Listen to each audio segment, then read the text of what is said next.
चलिए स्टूडेंट्स, हमने data collection में प्राइमरी डेटा कलेक्शन की हर एक मेथड देख ली। उसमें लास्ट मेथड जो क्वेश्चनर की थी उसमें बाय पोस्ट और बाय एन्यूमरेटर्स दोनों का डिस्कशन किया। अब इसके रिलेटेड एक शॉर्ट नोट हमेशा पूछी जाती है और वो है कि क्वेश्चनर कैसी होनी चाहिए। आइडियल क्वेश्चनर किसको बोलेंगे, which are the different characteristic of good और आइडियल क्वेश्चनर, और आप उसको बोल सकते हो कि which are the requisites of good questionnaire. तो क्वेश्चनर के लिए कुछ गाइडिंग प्रिंसिपल्स है। सपोज वो गाइडिंग प्रिंसिपल्स आपने प्रॉपरली फॉलो करके क्वेश्चनर बनाई है तो वो एक अच्छी क्वेश्चनर मानी जाएगी। अच्छा, क्या क्या गाइडिंग प्रिंसिपल्स है, मैंने यहाँ कुछ 15-16 गाइडिंग प्रिंसिपल्स डिस्कस किए हैं और मैं ये लेक्चर में करने जा रहा हूँ। लेकिन आप कोई भी 12-15 या 10-12 भी आप डिस्कस कर लो अपने एग्जाम में तो इट इज इनफ।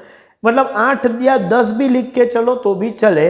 तो क्या है रिक्विजिट्स, वो 1 बाय 1 हम समझते हैं और ये बहुत सिंपल सा टॉपिक है। उसमें कुछ सिर्फ अंडरस्टैंडिंग लेवल होना चाहिए, कॉमन सेंस होनी चाहिए और कुछ जरूरत नहीं है। जैसे कि फर्स्ट है कि जो हम क्वेश्चनर डिजाइन करते हैं it should be designed by experienced, expert and skilful person.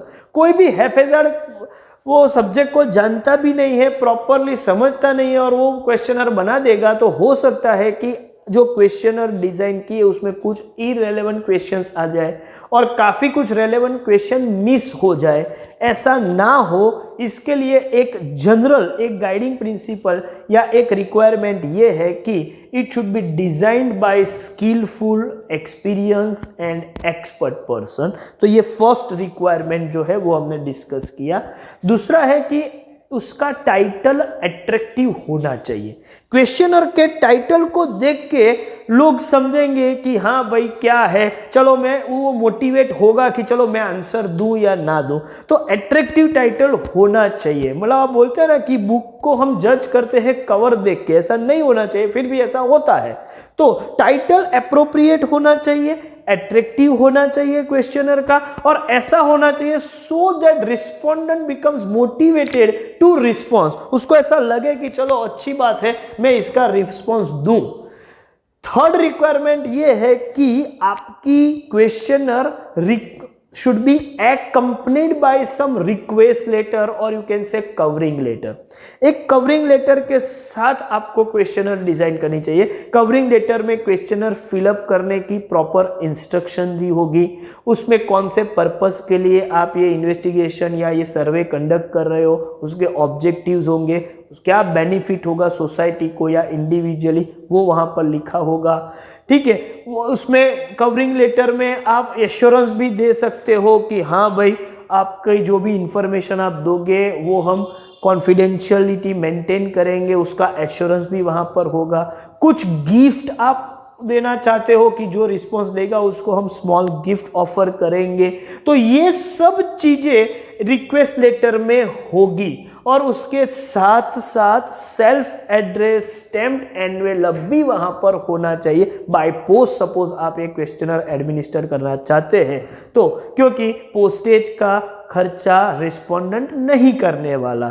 तो क्वेश्चनर ऐसी होनी चाहिए कि it should be accompanied by request letter. Request letter क्या होना चाहिए, क्या लिखा होना चाहिए, वो कॉन्फिडेंशियलिटी का उसमें एश्योरेंस होना चाहिए, सेल्फ एड्रेस स्टैम्प एनवेलप होना चाहिए। कुछ गिफ्ट ऑफर कर रहे हो तो वो गिफ्ट भी क्या है, क्या ऑफर करेंगे, उसके लिए भी कुछ डिस्क्रिप्शन वो कवरिंग लेटर में या रिक्वेस्ट लेटर में दो।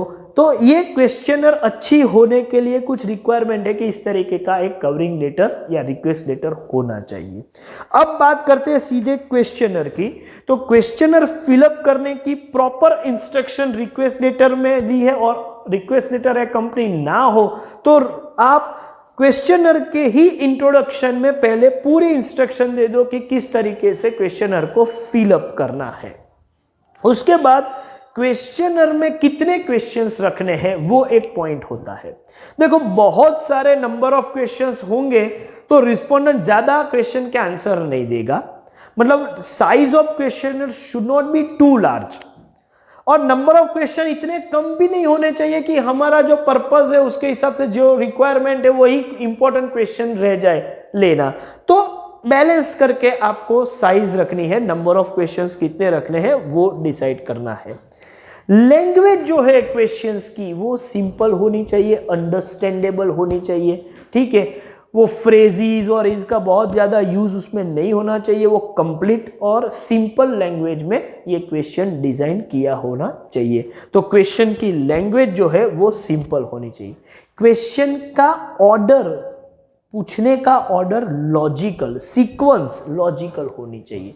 आप पहले किसी को ऐसा पूछो कि भाई तुम्हारा नाम क्या है, ठीक है, फिर आप उसको पूछो कि एड्रेस क्या है, फिर जेंडर पूछो, डेट ऑफ बर्थ पूछो, तो इस तरीके से क्वेश्चन होते हैं, ठीक है। आपका मैरिटल स्टेटस, मैरिड अनमैरिड, फिर आप पूछो कि चिल्ड्रन कितने हैं, एक या दो। आप पहले पूछ लेते कि चिल्ड्रन कितने हैं और बाद में पूछते कि मैरिड हो या अनमैरिड, तो ये इलॉजिकल हो जाएगा, ठीक है। आपको पता है कि एक मूवी में ऐसा हुआ था, ठीक है। तो ऐसा नहीं होना चाहिए, क्वेश्चन लॉजिकल ऑर्डर में ही पूछे जाने चाहिए। तो क्वेश्चनर ड्राफ्ट करते वक्त क्वेश्चन की सीक्वेंस जो है वो लॉजिकली करेक्ट हो, वो ध्यान में लेने की जरूरत है। क्वेश्चन बहुत लेंथी नहीं होना चाहिए, पूरा पैराग्राफ लिखो तब क्वेश्चन खत्म हो, ऐसा नहीं। क्वेश्चन का साइज जो है वो शॉर्ट होना चाहिए, शॉर्ट क्वेश्चंस होने चाहिए। और क्वेश्चन किस टाइप के पूछे जाने चाहिए, ज्यादातर डिस्क्रिप्टिव क्वेश्चन अवॉइड करो, ओपन एंडेड क्वेश्चन अवॉइड करो, मल्टीपल चॉइस, यस नो, ऐसे क्वेश्चन पूछने होते हैं। और जब आप कोई डिस्क्रिप्टिव क्वेश्चन पूछते हो और जिसमें आपको अलग अलग यूनिट ऑफ मेजरमेंट पॉसिबल है, तो कौन से यूनिट ऑफ मेजरमेंट में आंसर देना है वो वहां पर क्लियर कट लिखो। जैसे कि आपको पूछा जाए कि आपका वेट क्या है, क्वेश्चन ऐसा है कि व्हाट इज द वेट, तो आपको लिखना चाहिए कि आप केजी में पूछना चाहते हो या पाउंड में पूछना चाहते हो, तो कंफ्यूजन ना रहे, ठीक है। इनकम पूछी हो तो बोलनी चाहिए कि monthly income in terms of rupees लिखो या monthly income in terms of dollar लिखो या एनुअल इनकम। तो कौन से यूनिट में आप आंसर चाहिए वो यूनिट वहां पर लिखा होना चाहिए। तो टाइप ऑफ क्वेश्चन कैसे होने चाहिए, डिस्क्रिप्टिव हो नहीं होने चाहिए, अवॉइड करो, ठीक है। Multiple choice question, yes no में, या फिर ऑर्डर कुछ देना हो तो 1 2 3 4 ऐसे ऑर्डर रैंकिंग वाले क्वेश्चन पूछ सकते हो। जो कुछ आंसर आप क्वेश्चन के मांग रहे हो उसको डिफरेंट यूनिट में आंसर देना पॉसिबल हो तो स्पेसिफाई करो कि कौन से यूनिट में आपको आंसर चाहिए। तो क्वेश्चन डिजाइन करते वक्त ये कुछ चीजें ध्यान में लेनी है। So far possible personal question should be avoided. Personal question हमें नहीं पूछने चाहिए। हाँ, लेकिन आपका सर्वे ही इस टाइप का है कि जिसमें पर्सनल क्वेश्चन पूछना जरूरी है, तो आप पर्सनल क्वेश्चन पूछ सकते हो, लेकिन उस वक्त आप बता दो कि all the information that will be provided will remain completely secret, confidential, कहीं पर वो शेयर नहीं की जाएगी। But so far possible personal question should be avoided. So far possible question related to remote past, बहुत पुराने भूतकाल का क्वेश्चन पूछ के आप पूछो तो किसी को याद नहीं होगा और प्रॉपर आंसर नहीं दे पाएगा। तो रिसेंट पास्ट के क्वेश्चन पूछो तो सही है, रिमोट पास्ट के क्वेश्चन पूछने नहीं चाहिए, ठीक है। So far possible question related to tedious calculation, काफी कुछ कैलकुलेट करने के बाद आप आंसर दे सको, ऐसे डिफिकल्ट कंप्यूटेशनल वर्क वाले क्वेश्चन नहीं पूछने चाहिए, ठीक है। तो टीडियस कैलकुलेशन इन्वॉल्व हो ऐसे क्वेश्चंस अवॉइड करने चाहिए। क्वेश्चनर सपोज बहुत सारे क्वेश्चन हो गए हैं, मैंने बताया कि नंबर ऑफ क्वेश्चंस जो है वो लिमिटेड रहने चाहिए, लेकिन आपको ज्यादा क्वेश्चन पूछने की जरूरत है तो आप क्वेश्चनर को पार्ट्स में डिवाइड करो। इफ इट इज रिक्वायर्ड, जरूरत हो तो अलग अलग पार्ट में डिवाइड कर दो और पार्ट 1, पार्ट 2, पार्ट 3 इस तरीके से आप क्वेश्चनर को स्ट्रक्चराइज करो तो वो ज्यादा इजीली एडमिनिस्टर करने में आपको क्या बोलते हो इजीनेस मेंटेन होगी या सहायता मिलेगी। और एक बार क्वेश्चनर ड्राफ्ट हो जाए तो एक्चुअल फील्ड पर एडमिनिस्टर करने से पहले एक स्मॉल ग्रुप पर उसका छोटा सा टेस्टिंग कर लो, जिसको बोलते हैं प्री टेस्टिंग और पायलट टेस्टिंग या पायलट सर्वे। और एक बार वो प्री टेस्टिंग हो जाए तो कुछ शॉर्टकमिंग्स या डीमेरिट उसमें से मिले तो उसको रिमूव कर सकते हैं और फिर एक्चुअल फील्ड में एडमिनिस्टर करने के लिए हम नई क्वेश्चनर बना के उसको आगे ले जा सकते हैं। तो एक ये भी है कि क्वेश्चनर प्री टेस्ट की हुई हो तो वो अच्छी मानी जाती है। तो this are the different requirements और यू कैन से कैरेक्टरिस्टिक्स और you can say requisites of good questionnaire.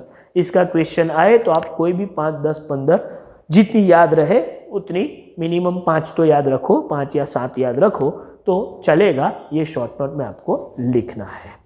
तो यहाँ हमने डेटा कलेक्शन में प्राइमरी डेटा कलेक्शन का जितना भी पार्ट था वो सब खत्म कर दिया, सभी मेथड्स खत्म कर दी और क्वेश्चनर मेथड के रिलेटेड एक शॉर्ट नोट थी आइडियल क्वेश्चनर किसको बोलते हैं वो भी हमने कवर कर लिया। इसका मतलब ये है कि प्राइमरी डेटा कलेक्शन वाला पूरा पार्ट खत्म हो गया। अब हम मूव करेंगे सेकेंडरी डेटा कलेक्शन पर कि सेकेंडरी डेटा कैसे कलेक्ट किया जाता है। पहले तो सेकेंडरी डेटा क्या है तो वो हमने पहले ही समझ लिया है, किसी और ने कलेक्ट किया हुआ डेटा हमारे लिए सेकेंडरी है और उसको हम कैसे कलेक्ट कर सकते हैं, उसकी क्या क्या मेथड्स है। एक्चुअली वो मेथड ही नहीं है, उसको हम सोर्सेज बोलते हैं। वो सब अब हम डिस्कस करेंगे। ठीक है, चलिए तो चलते हैं सेकेंडरी डेटा कलेक्शन पर। चलिए सेकेंडरी डेटा कलेक्शन, पहले तो सेकेंडरी डेटा क्या है तो हम बोलेंगे कि the data collected by someone else if used by investigator it becomes secondary data for the user. User के लिए वो सेकेंडरी डेटा है क्योंकि उसने खुद कलेक्ट नहीं किया है। That means in secondary data, data collector is different person and data user is different person. Investigator is just the user. तो अब जो यूजर है उसके लिए जो सेकेंडरी डेटा है वो कैसे कलेक्ट कर सकता है वो यहां पर हम डिस्कस करेंगे। तो सेकेंडरी डेटा कलेक्शन में हमें दो चीजें डिस्कस करनी है। एक है कि सेकेंडरी डेटा कहां से कलेक्ट किया जाता है, तो उसको मेथड्स नहीं बोलेंगे हम, उसको बोलेंगे सोर्सेस। सेकेंडरी डेटा कलेक्शन के कौन से सोर्सेज है और कौन से सोर्स से हम कौन सा डेटा ले सकते हैं। तो एक तो हम पढ़ेंगे सोर्सेज और इसमें दूसरा जो है वो हम पढ़ेंगे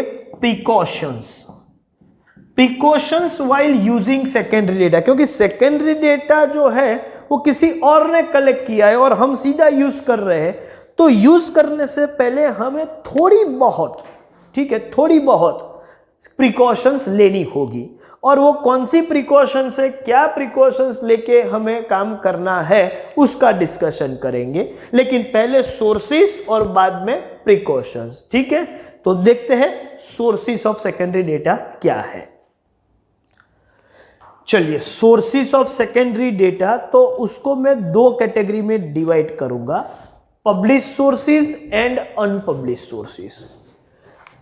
अनपब्लिश सोर्सेज जो है वो डेटा कलेक्ट करना हो तो हमें जिन्होंने डेटा कलेक्ट करके रखा हुआ है उसको पर्सनली कांटेक्ट करना पड़ेगा और उनकी परमिशन लेके उनके पास से वो डेटा लेना पड़ेगा। अनपब्लिश है वो पर्सनल यूज के लिए डेटा होता है, गवर्नमेंट एजेंसी भी हो सकती है, नॉन गवर्नमेंट भी हो सकती है। So you we need to contact the person attach with the data, ठीक है, and after taking proper permission और अप्रूवल वी कैन यूज। तो अनपब्लिश में कुछ है नहीं, सिर्फ हमको ऐसा डेटा है जो पब्लिक डोमेन में रेडिली अवेलेबल नहीं है, वो अनपब्लिश डेटा है और वहां से हमको डेटा, वो डेटा का यूज करना हो तो सोर्स को मिलके उनको परमिशन लेके रिक्वेस्ट करके वो डेटा हम यूज कर सकते हैं। पब्लिश डेटा हो तो किसी की जरूरत नहीं है, ओपन प्लेटफॉर्म पर पब्लिक डोमेन में अवेलेबल है, ऑलरेडी पब्लिश करके रखा हुआ है, वो डेटा का आप कोई भी यूज कर सकता है। कौन से पब्लिश डेटा है, तो मैं कुछ लिस्ट दे रहा हूं और फिर पे कह दूं यहां पर कि ये भी लिस्ट एग्जॉस्टिव नहीं है, इलस्ट्रेटिव है कि इतने इतने पब्लिक डोमेन में डेटा अवेलेबल होता है और ये सोर्सेज है, और लेकिन यही सोर्स है, इसके अलावा कोई नहीं है, ऐसा नहीं है। तो मैं पहले पहले से थोड़ा क्लैरिटी दे दूं, ये मेरा डिस्क्लेमर रहेगा कि यहाँ पर जो मैं सोर्सेज का लिस्ट दे रहा हूँ it is just illustrative but not exhaustive. तो पब्लिश सोर्सेज में कुछ सोर्सेज हम कैटेगराइज कर लेते हैं। तो कुछ होते हैं government publication, state government and central government कोई भी अपने अपने ऑफिशियल जर्नल्स बुलेटिन्स में कहीं ना कुछ डेटा पब्लिश करते रहते हैं या कुछ रिपोर्ट्स पब्लिश करते रहते हैं जो पब्लिक डोमेन में अवेलेबल होता है। ठीक है, तो उनको हम बोलते हैं publish data by government publication. तो गवर्नमेंट पब्लिकेशन में कुछ इलस्ट्रेशन के तौर पे दे तो CSO central statistical organisation, NSSO national survey organisation NSSO, registrar general of census की ऑफिस जो पॉपुलेशन का डेटा पब्लिश करता है, ICAI, ठीक है, ICAR ले लेते हैं,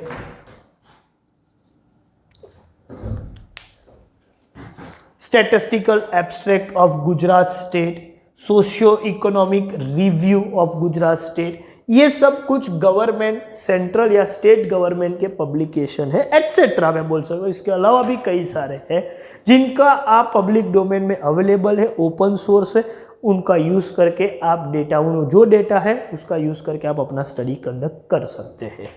गवर्नमेंट के साथ साथ सेमी गवर्नमेंट पब्लिकेशन भी होता है। सेमी गवर्नमेंट मतलब सेंट्रल और स्टेट गवर्नमेंट नहीं है, लेकिन सेंट्रल और स्टेट गवर्नमेंट की ओनरशिप में कुछ ऐसे डिपार्टमेंट्स है या कुछ ऐसे बोर्ड्स है या कंपनीज है, कॉरपोरेशंस है, ठीक है, जैसे कि municipal corporation, insurance companies, electricity boards, ये सब सेमी गवर्नमेंट होते हैं। उनके जर्नल्स और एनुअल रिपोर्ट्स में भी कई सारी इंफॉर्मेशन वो पब्लिक डोमेन में अवेलेबल करवाते हैं, तो वो सेमी गवर्नमेंट पब्लिकेशंस लेते हैं। उसके बाद कुछ इंटरनेशनल पब्लिकेशंस भी है और ये भी लिस्ट पूरा नहीं है, जैसे कि यूनाइटेड नेशन का UNO year book every year ये बुक डिक्लेयर होती है। Journal and reports of ILO and IMF मतलब इंटरनेशनल लेबर ऑर्गेनाइजेशन और इंटरनेशनल मॉनेटरी फंड, उनके जर्नल और रिपोर्ट्स पर से डेटा मिल सकता है। डेमोग्राफी ईयर बुक जिससे पूरे दुनिया में हर कंट्री का कितना पॉपुलेशन है और उनका डिटेल एनालिसिस, मेल फीमेल कितना मतलब जेंडर रेशियो के साथ, एज कंपोजिशन के साथ, कई सारी डिटेल के साथ डेमोग्राफी ईयर बुक डिक्लेयर होती है, वहां से आप डेटा कलेक्ट कर सकते हो। कुछ ऐसे रिसर्च ऑर्गेनाइजेशंस भी है, ठीक है, जो अपने रिपोर्ट्स प्रिपेयर करते हैं, अपनी जर्नल में वो रिपोर्ट्स पब्लिश करते हैं, जैसे कि ATIRA Ahmedabad textile industrial research association, PRL physical research laboratory जो अहमदाबाद में है, salt and marine research laboratory Bhavnagar, या फिर NCAR मतलब अप्लाइड इकोनॉमिक रिसर्च के लिए national council for applied economic research New Delhi.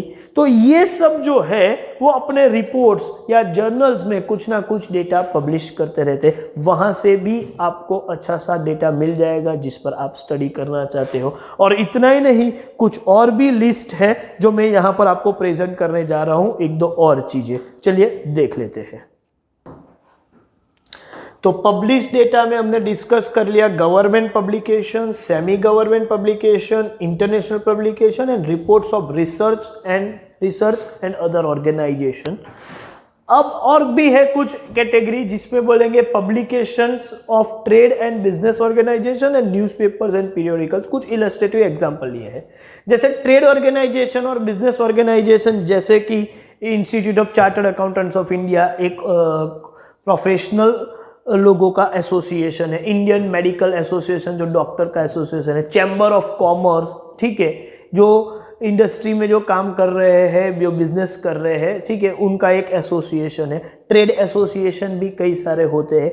वो लोग अपने जर्नल्स या रिपोर्ट्स में कई सारी इंफॉर्मेशन पब्लिश करते हैं। कुछ इलस्ट्रेटिव एग्जांपल जैसे इकोनॉमिक ट्रेंड, तो it is a journal by FICCI, federation of Indian chamber of commerce and industries जिसको बोलते हैं। तो फिक्की का ये एक इकोनॉमिक ट्रेंड करके जर्नल आता है जो पब्लिश होता है, वहां कई सारी इंफॉर्मेशन आपको मिल सकती है। द चार्टर्ड अकाउंटेंट करके एक जर्नल, जैसे एक मैगजीन जैसा जर्नल बोलते हैं जिसको ICI institute of chartered accountants of India publish करता है। Foreign trade view, it's a journal published by institute of foreign trade. तो ये सब ट्रेड एसोसिएशन या चैम्बर ऑफ कॉमर्स जो कोई जर्नल पब्लिश करते हैं, वहां से भी हम डेटा कलेक्ट कर सकते हैं। और न्यूज़पेपर्स एंड पीरियोडिकल्स जो कॉमनली सभी के लिए डेटा कलेक्ट करने का सबसे आसान जो तरीका है वो है न्यूज़पेपर। कुछ इलस्ट्रेटिव न्यूज़पेपर्स मैंने यहाँ पर लिखे हुए हैं कॉमर्स रिलेटेड,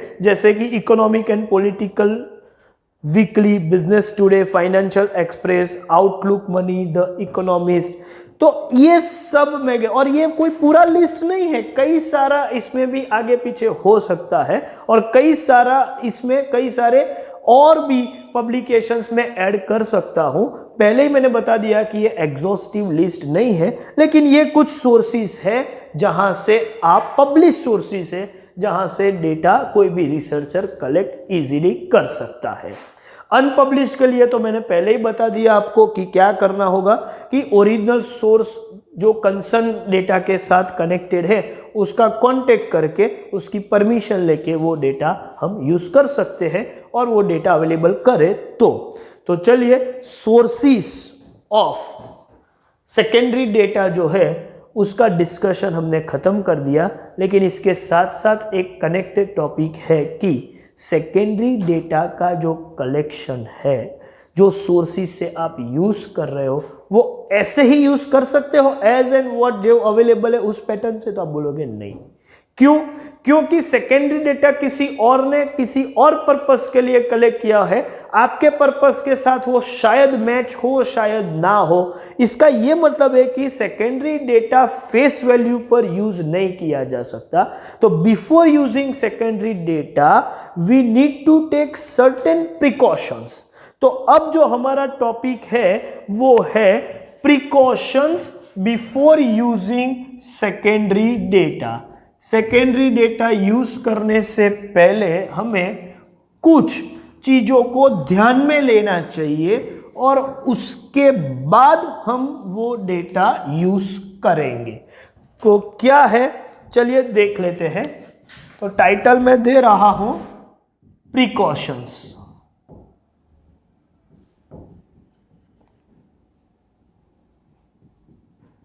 बिफोर using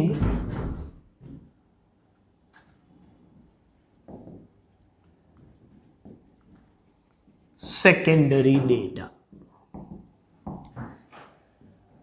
तो सेकेंडरी डेटा यूज करने से पहले कुछ चीजें आपको ध्यान में लेनी चाहिए, जैसे कि सबसे पहले आपको यह चेक करना चाहिए कि आप जो डेटा यूज कर रहे हो ओरिजिनली वो डेटा जो पर्पस के लिए यूज हुआ था या कलेक्ट हुआ था, वो पर्पस और आपका पर्पस क्या मैच होता है या नहीं है। मतलब you need to check suitability of purpose. Data की पर्पस के साथ, आपके पर्पस के साथ सूटेबिलिटी है या नहीं है। हाँ, नहीं है तो हम ये सेकेंडरी डेटा यूज नहीं कर सकते। मैच होता है तो हम कर सकते हैं, लेकिन प्रिकॉशन में एक तो ये चीज है कि सूटेबिलिटी ऑफ पर्पस चेक कर लेना चाहिए।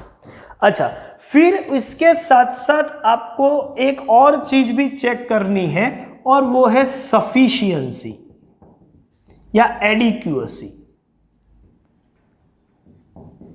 सफिशिएंसी ऑफ डेटा या एडिक्वेसी डेटा मतलब आपको आपके पर्पस के हिसाब से, आपकी इंक्वायरी के हिसाब से, आपकी रिसर्च रिक्वायरमेंट के हिसाब से, सपोज 10 साल का डेटा चाहिए और अवेलेबल जो है वो 5 साल का है या 7 साल का है, तो 5 ईयर्स 7 ईयर्स डेटा आपके लिए सफिशिएंट नहीं है। नहीं है तो आप सेकेंडरी डेटा का सीधा यूज नहीं कर सकते। दैट मीन्स पहले तो सुटेबिलिटी ऑफ पर्पस चेक करो, उसके साथ साथ डेटा की सफिशिएंसी है कि नहीं, इनफ डेटा है कि नहीं, एडिक्वेट डेटा है कि नहीं, वो भी चेक करना चाहिए। अच्छा, ये सब आपको लगे कि ये प्रॉपर है, ठीक है, तो आप टेस्ट चेक करके डेटा की एक्यूरेसी भी चेक, एक्यूरेसी ऑफ डेटा। देखो, डेटा की एक्यूरेसी चेक करने के लिए आप एक दो टेस्ट कर सकते हो कि दो तीन अलग अलग सोर्स से आप वेरीफाई करो और फिगर्स मैच हो रहे तो बोलो कि चलो ये एक्यूरेट डेटा है, तो आप सीधा यूज करो। उससे पहले जो सोर्स का डेटा आप यूज कर रहे हो वो डेटा एक्यूरेट है या नहीं है, तो वो भी चेक कर लो कि डेटा की एक्यूरेसी कितनी है। अच्छा, इसके साथ साथ आपको ये चेक करना चाहिए कि एक्यूरेसी है, लेकिन कौन, व्हाट इज द सोर्स, और ये सोर्स जो है वो रिलायबल सोर्स है कि नहीं। मतलब ये होता है कि आपने जो डेटा जिस सोर्स से लिया है वो सोर्स रिलायबल सोर्स है, या फिर उसकी इमेज या उसकी प्रेस्टीज ऐसी है कि वो उसका डेटा तो अच्छा नहीं माना जाएगा। मतलब किसी एजेंसी ऐसी होती है कि जिसके रिपोर्ट्स या जिसके डेटा पर लोग भरोसा नहीं करते, जैसे कि इंटरनेशनल फोरम पे पाकिस्तान के डेटा जो होते हैं उस पर दुनिया भरोसा नहीं करती क्योंकि वो डेटा को मैनिपुलेट करता हुआ कंट्री है। तो आपका जो सोर्स है वो रिलायबल है, या जो सोर्स है उसकी रिलायबिलिटी जो है या उसकी प्रेस्टीज जो है या उसकी क्रेडिट वर्दीनेस जो है वो प्रॉपर है कि नहीं, वो भी चेक कर लेना चाहिए। तो what is the source and whether that source is reliable और नॉट, ये भी आपको चेक करना चाहिए। आप सीधा सेकेंडरी डेटा यूज कर लो ऐसा नहीं है। इसके साथ साथ ओरिजिनल मेथड कौन सी थी, ओरिजिनल मेथड ऑफ कलेक्शन। आपने जो सोर्स से डेटा लिया है वो ओरिजिनली तो प्राइमरी डेटा होगा, और उस वक्त कौन सी मेथड से लिया था, direct inquiry, indirect inquiry, by post या बाय एन्यूमरेटर। उससे क्या पता चलता है कि ओरिजिनल मेथड जो है उसके मेरिट डीमेरिट जो है, तो वो डीमेरिट के हिसाब से डेटा में क्या मेरिट डीमेरिट होगा वो आप सोच सकते हो। तो वो मेथड कौन सी थी वो भी समझ लो और उसके हिसाब से आप डेटा को कितना एक्सेप्ट कर सकते हो या नहीं कर सकते वो जज करो। तो इसको हम बोलते हैं different precautions before using secondary data. तो अब प्राइमरी डेटा का काम भी खत्म हो गया, सेकेंडरी डेटा का भी काम खत्म हो गया, उसके सोर्सेज और प्रिकॉशंस सब कुछ। वैसे देखा जाए तो ये पूरा चैप्टर यहाँ पर डिस्कस हो चुका है, एक्सेप्ट वन थिंग जो मैंने फर्स्ट वीडियो लेक्चर में, ये चैप्टर के फर्स्ट वीडियो में डिस्कस किया था कि स्टैटिस्टिक्स कहाँ से शुरू हुआ, ओरिजिन, और उसके बाद किस तरीके से वो डेवलप होके इवॉल्व होके आज की डेट पर आया। मतलब पूरा इवोल्यूशन प्रोसेस, मतलब हिस्टोरिकल बैकग्राउंड जो है वो हम बाद में डिस्कस करेंगे, ऐसा मैंने बताया था। पहले पूरा चैप्टर खत्म कर देंगे। अब काफी कुछ हमने कलेक्शन ऑफ डेटा में समझ लिया है। अब जो पॉइंट है वो है स्टैटिस्टिक्स का हिस्टोरिकल बैकग्राउंड, वही एक चीज बाकी रह गई है। तो उसके लिए मैंने बोला था कि एक सेपरेट वीडियो हम बनाएंगे, तो आज के वीडियो में ये वो डिस्कस नहीं करेंगे। नेक्स्ट वीडियो में आप उसको देख पाओगे कि भाई क्या है हिस्टोरिकल बैकग्राउंड ऑफ स्टैटिस्टिक्स। चलिए यहाँ पर तो हम सेशन खत्म करते हैं। Thank you very much.